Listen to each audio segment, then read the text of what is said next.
संख्या है, बहुत अच्छी संख्या है। तीन चीजें आपके घर में, आपके शरीर में होनी चाहिए। घर में हो, घर में तो अच्छी बात, खूब धन भरा रहे, पर आपके शरीर में ये तीन धन होना चाहिए। जानते हैं क्या क्या?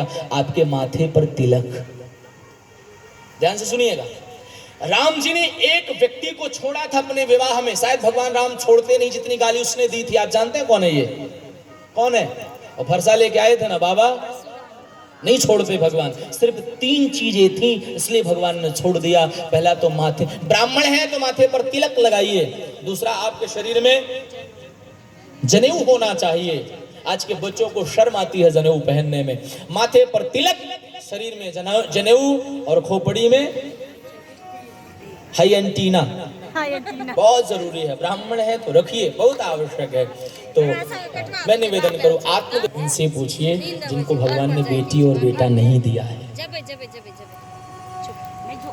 बड़ा घर सोना लगता है। आत्मदेव शर्मा को भी सोना लगता है, बहुत परेशान है, खूब पूजा पाठ करते, पर भैया जब भाग्य में नहीं लिखा हो ना, ध्यान से सुनो, जब भाग्य में नहीं लिखा हो ना तो भगवान भी देते।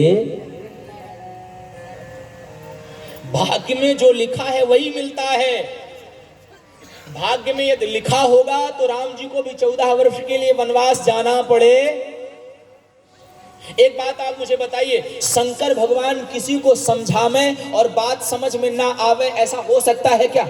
ऐसा हो सकता है क्या?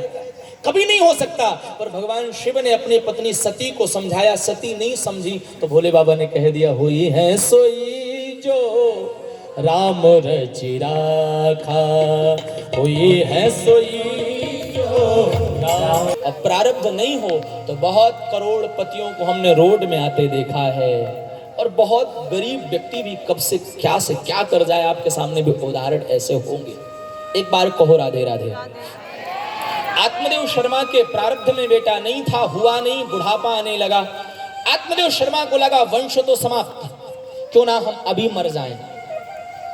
जंगल गए, एक पहाड़ के ऊपर चढ़ गए, सोचते हैं यहां से कूद करके मर जाऊं। पहाड़ पर चढ़े, कूदने लगे। भारत का व्यक्ति बड़ा होशियार होता है साहब। मरने गए थे, कूदने लगे तो प्यास लगी थी, सोचा पहले पानी पी लूं फिर मरूं। अब इनको कौन समझाए, यार मरना है तो प्यासे मर जाओ, चाहे खा पी के मरो, मरना तो है। पर भारत का व्यक्ति होशियार बड़ा होता है। मैं हमेशा एक बात कहता हूं, एक वकील, यहाँ कोई वकील होंगे तो बुरा नहीं मानेंगे, मेरी कथा है। एक वकील साहब का बेटा परलोक गया, मर गया, तो घर वाले सब रो रहे थे, वकील साहब भी रो रहे थे। बेटा ऊपर पहुंचा, अब कष्ट हुआ होगा, ये दौड़ के आ रही है, बता रही कि ये लो बेटा।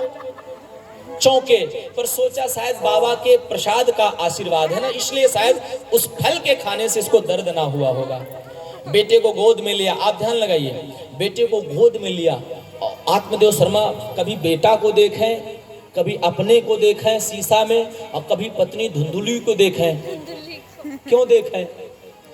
हम भी गोरे, ये भी गोरी, हाई काला कलूटा कहां से आया? लगता है बाबा बांके बिहारी जी के भक्त होंगे।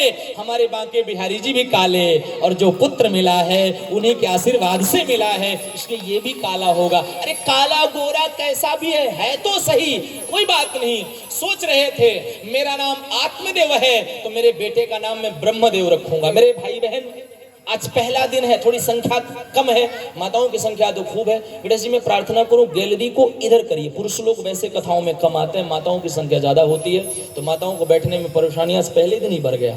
एक बार कहो राधे राधे।